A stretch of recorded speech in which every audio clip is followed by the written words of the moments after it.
আসসালামু আলাইকুম। যারা মোবাইল দিয়ে জিমেইল খুলতে চান তাদের জন্য এই ভিডিওটি। আপনি মোবাইল দিয়ে কীভাবে জিমেইল খুলবেন সেটি আমি এখনই ১ মিনিটের মাধ্যমেই দেখিয়ে দিচ্ছি। এজন্য আপনি চলে যাবেন আপনার মোবাইলে থাকা জিমেইল অ্যাপসটিতে। জিমেইল অ্যাপস সবার মোবাইলেই থাকে, এটা কোনো ডাউনলোড দেওয়া লাগে না। আপনি একটু খুঁজে নিবেন। তাহলে জিমেইল আমি চলে যাচ্ছি আমার মোবাইলে জিমেইল অ্যাপসে। চলে আসার পর আপনার সামনে এরকম একটা ইন্টারফেস চলে আসবে। আপনি এখানে শুধু স্কিপ করে দিবেন। স্কিপ করে দেওয়ার পর আপনি এখানে এই যে এখানে লেখা আছে এড ইমেইল অ্যাড্রেস। আপনি এখানে একটা এই যে প্লাস আইকনটা একটা ট্যাপ দিবেন। এখানে ট্যাপ দেওয়ার পর আপনি এখান থেকে গুগল সিলেক্ট করে নেবেন। আপনি যদি ইয়াহুতে অ্যাকাউন্ট খুলতেছেন তাহলে ইয়াহু সিলেক্ট করতে পারবেন অথবা হটমেইলেও সিলেক্ট করতে পারেন। আমি এখানে যেহেতু জিমেইল খুলব তাই গুগল সিলেক্ট করে নিচ্ছি। যে উপরে গুগল সিলেক্ট করে নিলাম। তারপরে একটু চেকিং ইনফো, এরপর আপনার মোবাইলের পাসওয়ার্ডটা একটু এখানে দিয়ে দিতে হবে। আমি এটা একটু হাইড করে নিলাম আমার মোবাইলের পাসওয়ার্ডটা। চেকিং করার পরে যে দেখেন এখানে আছে ইমেল ওর ফোন। আপনার যদি আগে যদি কোনো ইমেল খোলা থাকে তাহলে এখানে আপনি আপনার ইমেল অথবা ফোন নাম্বার দিয়ে সেই ইমেলটা আবার রিকভারি করে নিতে পারেন। আমি যেহেতু এখানে নতুন একটি অ্যাকাউন্ট খুলব তাই যে নিচে লেখা আছে ক্রিয়েট অ্যাকাউন্ট, সেখানে আপনি ট্যাপ দেবেন। এই ক্রিয়েট অ্যাকাউন্টে একটা ট্যাপ দেবেন। ক্রিয়েট অ্যাকাউন্টে ট্যাপ দেওয়ার পর এখানে দেখেন 3টা অপশন চলে যাচ্ছে, ফর মাই পার্সোনাল ইউজ, আরেকটা হচ্ছে ফর মাই সাইট, এরপর হচ্ছে for work or my business. আমি যেহেতু এটা পার্সোনাল নিজের জন্য খুলতেছি, যদি আপনি যদি বিজনেসের জন্য খুলেন তাহলে নিচের এই যে বিজনেসটাও সিলেক্ট করতে পারেন। আমি যেহেতু পার্সোনালি খুলছি তাই পার্সোনাল সিলেক্ট করলাম। তারপর চাইছে আপনার নাম, এখানে আছে create Google account, first name আপনি এখানে আপনার নাম দিয়ে দিবেন। আমি এখানে আমার নাম দিয়ে দিচ্ছি। আপনার ওই অপশনাল যদি কোনো নাম থাকে তাহলে এটা এখানে দিয়ে দিতে পারেন, আমি দিয়ে দিচ্ছি।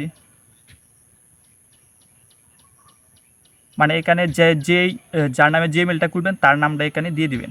তারপর নেক্সটে ট্যাপ দেবেন। নেক্সটে ট্যাপ দেওয়ার পর তার বেসিক ইনফরমেশন যেগুলো আছে, যেমন তার তার কত সালের জন্ম তারিখটা এখানে দিয়ে দিবেন।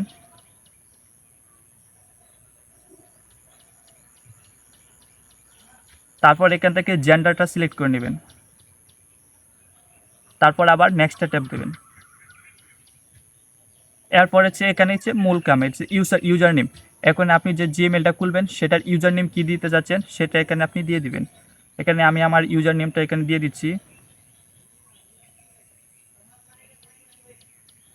আর ইউজার নেমটা দেওয়ার সময় অবশ্যই 2-3 বার চেক করতে হবে, কারণ আরেকজনের সাথে যদি মিলে যায় তাহলে কিন্তু নেবেন। এই যে দেখেন আমারটা কিন্তু আরেকজনের সাথে হয়তো মিলেই ম্যাচ করে গেছে, তাই নেয় নাই। আবার দিতেছি, দিয়ে আবার নিয়ে নেয়।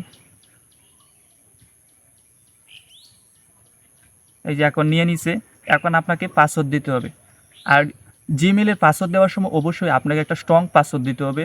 এজন্য আপনাকে কিছু স্মল লেটার, ক্যাপিটাল লেটার এবং কিছু চিহ্ন অথবা কিছু সংখ্যা এই 4 ধরনের নাম্বার যদি আপনি অ্যাড করে দেন তাহলে আপনার পাসওয়ার্ডটা হবে অনেক স্ট্রং। হ্যাক হয়ে যাওয়া অথবা কেউ চুরি করে নেওয়া যাওয়ার সম্ভাবনাটা খুব কম হবে। এজন্য আপনি এখানে খুব স্ট্রংলি পাসওয়ার্ড দেওয়ার চেষ্টা করুন। আমি এখানে আমার একটা স্ট্রং, যেহেতু আমি দেখাতে পারছি না তারপরও আপনি একটা স্ট্রং পাসওয়ার্ড এখানে দিয়ে দিবেন। আমি এখানে একটা পাসওয়ার্ড দিয়ে দিচ্ছি, সেটা ট্যাপ দিয়ে দিবেন। তারপর এখানে চাইলে আপনি আপনার মোবাইলটা অ্যাড করে নিতে পারেন। যদি আপনার কোনো সময় সমস্যা হয় তাহলে এখান থেকে মোবাইল নাম্বার দিয়ে রিকভারি করে দিতে পারবেন। আমি এখন এটা করছি না, আমি এখন স্কিপ করে দিচ্ছি। আপনি চাইলে এটা করতে পারেন। স্কিপ করে দিচ্ছি। দেখুন এই যে দেখেন আমার কিন্তু একটা জিমেল এখন ক্রিয়েট হয়ে গেছে। আমি যে এখানে নেক্সট টিপ দিই, নেক্সটে ট্যাপ দেওয়ার পর দেখেন এখানে যে গুগলের যে প্রাইভেসি থিমসগুলো আছে সেগুলো এখানে শো করছে। আপনি চাইলে এগুলো একটু পড়ে নিতে পারেন, যে আপনার সুবিধা হবে।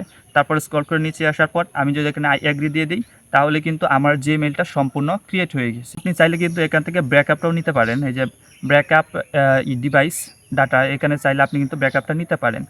আমি এখানে অ্যাকসেপ্ট করে নিচ্ছি। অ্যাকসেপ্ট করে নেওয়ার পরে দেখেন এই যে আমার কিন্তু এখানে জিমেলটা চলে এসেছে। আপনিও চাইলে কিন্তু এভাবে আপনার মোবাইল দিয়েই খুব সুন্দরভাবে একটা জিমেল ক্রিয়েট করে নিতে পারেন। যদি ভিডিওটি ভালো লাগে তাহলে অবশ্যই একটা লাইক দিবেন। আর যদি ভালো লাগে এরকম ভিডিও আবার চান তাহলে আমার চ্যানেলটা সাবস্ক্রাইব করে রাখতে পারেন। Thank you watching my video.